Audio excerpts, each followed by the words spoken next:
Welcome back to Echo Ridge and the continuation of our mini base series, where we try to shoehorn an entire colony into a tiny little box. Today we have a few things on the docket. Primarily, we're going to be putting in a cooling system with the typical steam turbine and thermal aqua tuners. We're also going to be attaching a debris chiller to it, that way we can cool down some of this regolith and some of these metal ores. But since we're going to have some additional cooling, I think we're going to go ahead and switch over to bristle blossoms, because after doing a little bit of math, I feel like we have plenty of water, and bristle blossoms will take a lot less space and will not require any dirt. And all that means we're going to be able to print out more duplicants. I'm thinking 8 for now. 8's the magic number right now because we have one electrolyzer. And as you may remember, one electrolyzer can support 8.8 normally breathing dupes on its own. Now we won't have to run too many bristle blossoms because we are getting some pip omelets here. We're occasionally getting some barbecue from all of our critters as well, so we'll adjust it on the fly as needed. Other updates in and around the colony, our petroleum production worked like a charm. In fact, we're already sitting at 5 tons of petroleum, which completely stops oil and petroleum flow. We could keep producing this petroleum and pumping it into a petroleum generator, and that may be something we do in the future. For right now, though, I think we have bigger priorities. The first thing we need to think about when we're talking about our steam turbine and our thermal aqua tuner is materials. As you can see, we don't have the 800 kilos worth of refined metal at this time. We do have the beautiful plastic though. No thanks to you, Mr. Dreco. So we go over to our magical metal refinery and we are like, okay, we're gonna need a bunch of steel for our thermal aqua tuner and we're gonna need some other refined metal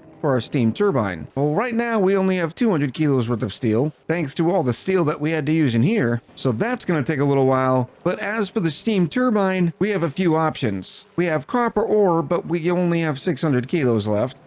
We have gold amalgam, which we have 13.5 tons, and then we have iron ore, where we have 64 tons. I'd prefer not to have to use the iron ore for the simple reason that it is required in steel production. We literally don't have the copper ore, so that kind of leaves gold. And man, it just seems really wasteful to make a steam turbine out of gold. The good news is once we have this whole system in place, we're going to be getting some of these metals back. You can see here that the meteors have been delivering refined iron, gold amalgam, and even some copper ore. So that makes the decision not too bad. And considering we have 64 tons of iron ore, we're just going to go ahead and queue up another quick 50. As for the steel, we have two options. One, we just wait for the critters to lay more eggs, giving us access to more lime. The other option was we could actually dig down into this biome where there is a lot of steel just waiting for us to use. But there's actually a third solution that I had not even thought of. It just so happens that this mini base had given us 8 tons of fossil. So we're just gonna go ahead and queue that up for a little while. And look at this, there's still little bits of fossil everywhere. So I think it's time that we actually destroy all these natural tiles so we can truly see what we're working with. Speaking of massive waste of materials, we've been upgrading our bunker here. Because when a meteor hits, once it eats its way through all this regolith, when it hits the bunker tile itself, it actually does damage to the tiles beneath it too. So one good tip we saw in the comments is just separate the insulated tile from the bunker tiles. And I thought this was a great idea because we don't have the extra material to continuously be throwing into repairing insulated tiles. Because remember, repair costs you don't get back. And what I mean by that is if I would deconstruct this insulated tile of sedimentary rock, we would get 400 kilos worth of sedimentary rock back. But if it's continuously getting damaged and I'm throwing more materials into it to repair, I'm never going to see those materials. So most of the major replacing of the natural tiles has been done.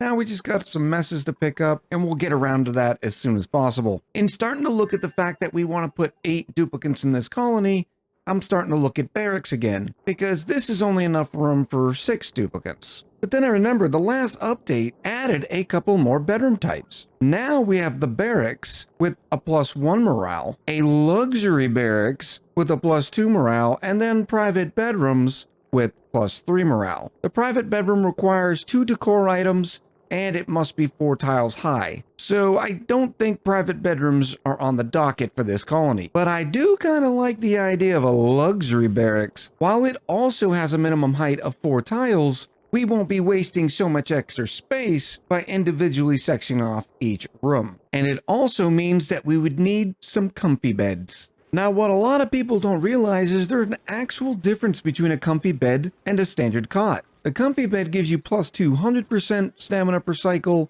plus 25 health per cycle, and plus 15 of decor. A cot only gives you plus 100% stamina and that 25 health per cycle, and no decor bonus. But it also means we're going to need to queue up some more plastic, which I don't necessarily mind because right now we're down to 500 grams worth of natural gas, which means we're not pumping any more natural gas into our generator, and so it's not creating us any power, which then puts us back on coal power. Not ideal. So maybe I will get around to the petroleum generator sooner rather than later. For now though, let's start making more of a mess and turn the polymer press back on. It should be okay. It's 40 degrees around here. Now, comfy beds require 200 plastic each. I really wish I had the rest of the customizable comfy beds. Looks like some dupes are getting the Grand Prix bed and some people are getting the normal bed. But at 8 dupes, that means we need 1,600 kilos worth of plastic. Plus we need another 200 for our steam turbine. That gets us to 1,800 kilos. So at least we know when we're going to be stopping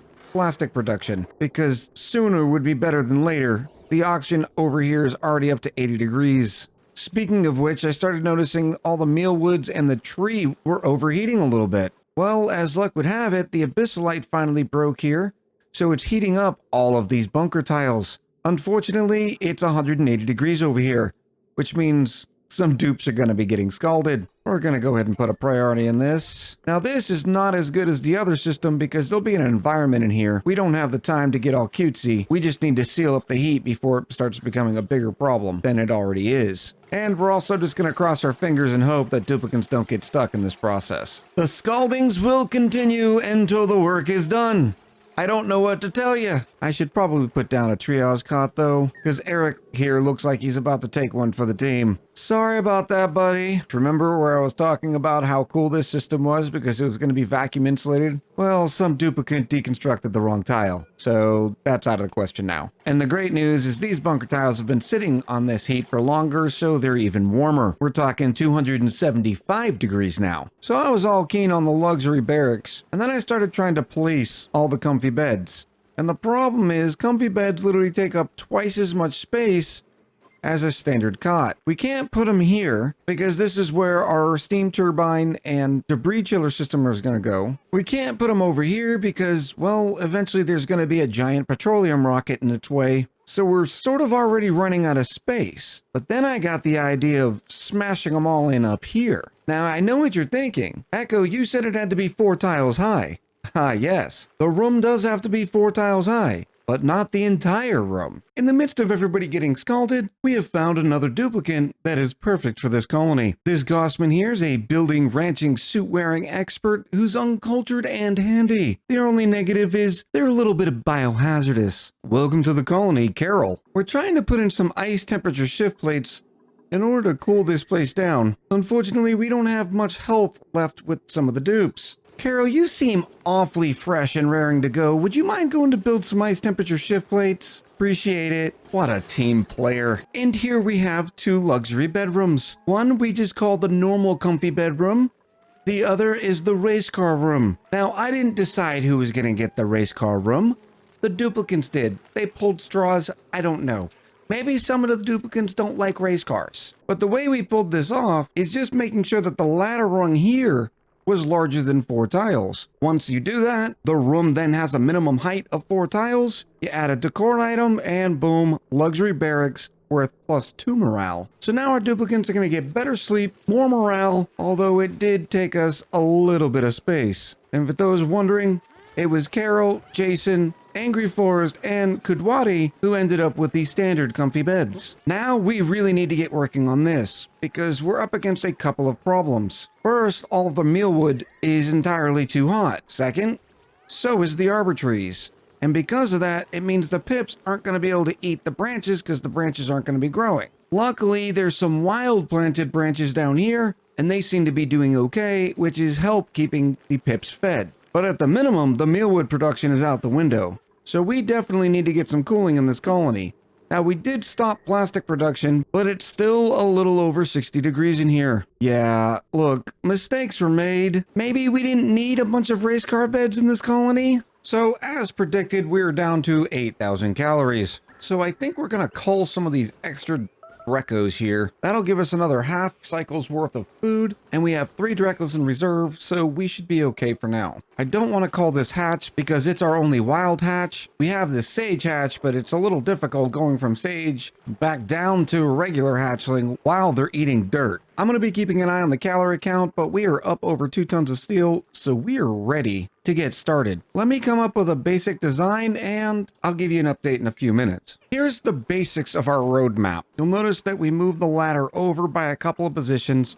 It's now sort of fragmented, but eventually the entire transportation network in this colony is going to be a little wonky, if you will. This is going to hold our debris chiller. This is going to be a path for the duplicants to get up and over here. We're going to have some suits here, and then they're actually going to be able to climb up and onto the top of the asteroid. Here, in a combination of using gravity to let regolith drop down and duplicant power, just going to grab some stuff, we're going to load all the goodies that we find into a conveyor loader. Once they're in the conveyor loader, they will get shipped off into this steam turbine here. Now, the reason why they're coming in here is because we want to draw all the heat that we can off of them and get them to probably under 120 to 130 degrees before we send them into the debris chiller itself. Now, in the past, we've made the debris chiller out of metal tiles and polluted water, but considering we don't have a lot of materials here, but the one thing we do have coming out of our ears is polluted water. Oh dear goodness, I just realized we have 0 calories. Give me a minute. Okay, look, I'm not proud, but yes, mush bars were made. But because I'm a classy type of printing pod, I made sure that we turn them into mush fry, further increasing how many calories we get for the dirt and water that we're putting into them. And for those of you about to poo-poo onto the mush fry, remember, mush fry actually has a terrible quality of 0. Pickled meal is worse at grizzly -1. So I actually just upgraded the duplicant's foods. Yeah, it may taste like a 5-day-old McDonald's hash brown, but apparently it's still better than pickled meal. Huh? The coolant loop's going in, and I've got another couple of updates for you. We have the rail system sort of started. Basically, what's going to happen is there's going to be a bunker door that's going to open and drop a bunch of stuff down in here. We're going to have ye old robo miner here to be able to zap all the debris, and then an auto super to be able to load it into the conveyor loader. We're also going to have this conveyor loader set on allow manual use, and that way every once in a while we can send the duplicants up here and clean all this out as well. Once we do that, all the debris comes down through here and into the steam room, where I'm sure I didn't mess up any of these bridges. It's going to get checked for temperature. If it's not good, it's going to go back around. And when I say not good, I mean it's still sitting above, let's say, 150 degrees. If it does pass that first thermal test, it's going to go down here and then into the debris chiller itself, or it'll come around and once again get checked. If it's good, it's going to come out over here somewhere. If not, it's going to head back around. Now, I'm trying to do this in stages because I don't want to open this up until we have the coolant loop in, for the simple reason it's 160 degrees up here. Now, we don't have to worry about any of the equipment in here overheating because they're all made out of steel, which gives them an overheat temperature of 275. So unless that regolith is sitting on them for a very long time, it should be okay. Should, maybe.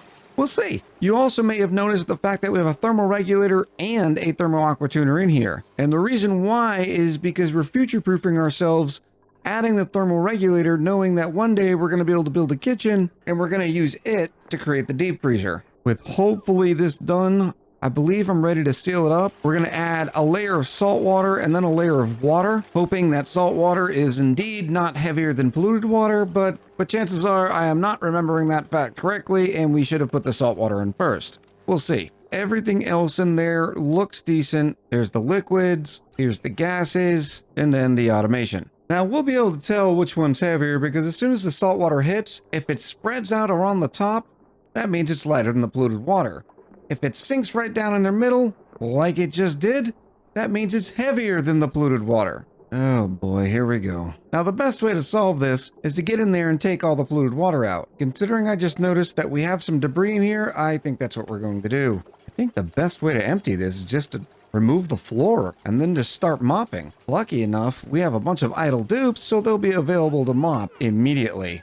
as soon as Zadnax gets done going potty. Man, I couldn't have planned that one any better. Now all we'll have to do, remove the rest of the floors, put the floors back in, and then we can start over. Now this pool's gonna be nice and easy. We're just filling it with a bunch of polluted water all the way to the brim. You also notice that I put the power transformer and a few other things in here, and that's because it was just a great place to put the power transformer. It's gonna generate a little heat, but nothing that thermal aqua tuner's not gonna be able to handle. Look at this, it's like it never even happened. Now we can start with the salt water. And now that we have a layer of it down, we can throw the polluted water on top. And you notice that it just spread out nice and evenly. That's exactly what you're looking for. So we'll put a couple of bottles of polluted water, and then the last step will be a little bit of water. You'll notice that, unlike my normal design, this one is 3 tiles high. Well, the reason why we made it 3 tiles high is we just had more stuff to put in it. We added a thermoregulator, we have a conveyor shut off, all the sensors required, and here's our water now. It's perfect. Always make sure you go to the liquid overlay to ensure that these tiles here are full. We can put these on sweep only now and then start to fill it in. Really hoping we didn't mess anything up in here. Remember when I said the large power transformer would be great inside of our debris chiller? Yeah, that was before the game gently reminded me that no, they can get flooded. Oh well, we'll move them back up here. I really liked it in there too. Who would have known that power transformers and water don't get along? As for the cooling loop itself, we have our stream of polluted water right here anyways, so all we really need to do is plug it right in. It'll take it a little while, but it will fill that loop perfectly. I wonder how they're sleeping considering they have meteors smashing into their base right above where they're sleeping. Nothing but the best for the dupes on this colony. With the cooling loop full, I think we can turn this on. Now we're going to get a little aggressive to start off with because we need to cool this colony down, so we'll say 15 degrees. The first thing I'm hopeful for on the coolant loop is to be able to cool down these mealwoods so we can get the duplicants back on pickled meal despite their objections. We'll also be able to move the Dreco back into this area here and reclaim this area here. Not that it's a big difference considering now both of the mealwoods are over temp, but that was at least a temporary solution. It does have a lot to cool down though, starting even with this pool. Plus, oh yeah, this colony's not used to 1200 watts being used, although it'll be a lot better once this whole area turns into steam and the steam turbine can start generating a little bit more power for us. I suppose there's one good way to get that to flash. Let's go ahead and break into here and start the construction of the regolith dropper. One issue to start off with that we're going to have is, for instance, Kudawati is grabbing some of the regolith and is desperately trying to get it over into this water sieve, because we're otherwise out of sand. Now, making more sand's not the big deal, but keeping the hot regolith out of the colony is priority number 1. Here we go. This is much better. Well, before we realize that the rail system is not working the way it's supposed to, and the culprit is because this output has 2 different inputs, one being the conveyor shutoff, the other being the conveyor bridge. We'll be able to fix that by appropriately putting the bridge here instead of here. I mean, come on, did you think we were going to go an entire episode without an incorrectly placed bridge? The question is, how do we get in there without contaminating both tanks? What do you think the chances are is if we deconstruct this insulated tile, that the 2 tiles of water will just be happy sitting there together? They'll stay in each other's tanks. Who are we kidding? One of these tiles is going to overflow into the other. We just would prefer it to be the polluted water. And it looks like the polluted water won. All right, we're about to put the lid back on this and then we can see if our fix worked. What?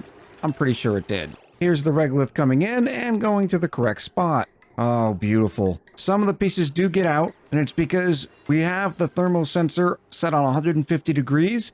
If it's less than 150 degrees, it sends it over to this debris chiller. That is almost full as well. That way you're holding as much thermal mass in here as possible. And of course, because we did them both at the same time, I did the same thing to this conveyor rail setup. There we go. Now everything's heading in the right direction. And all these nice hot materials are coming through here pretty quickly. And because there's 125 kilos worth of steam pressure, it manages to take all of the heat from the material very nicely. Another problem I'm going to have to clear out is the abyssalite. Abyssalite doesn't exactly lower in temp like all the other stuff does. And it won't be a problem in the future because it's not like the meteors are raining down abyssalite. It just happened to be that there was a little bit of abyssalite in the system because of the natural formation of it on the colony. So first thing we're going to do is go to the conveyor loader and make sure it does not load up any abyssalite. And then the next thing we're going to do is just allow everything to go through. And by doing that, it'll clear this system of all the abyssalite. And hopefully once we have it all off the rails, we can then reset it back. All right, we have our bunker door system.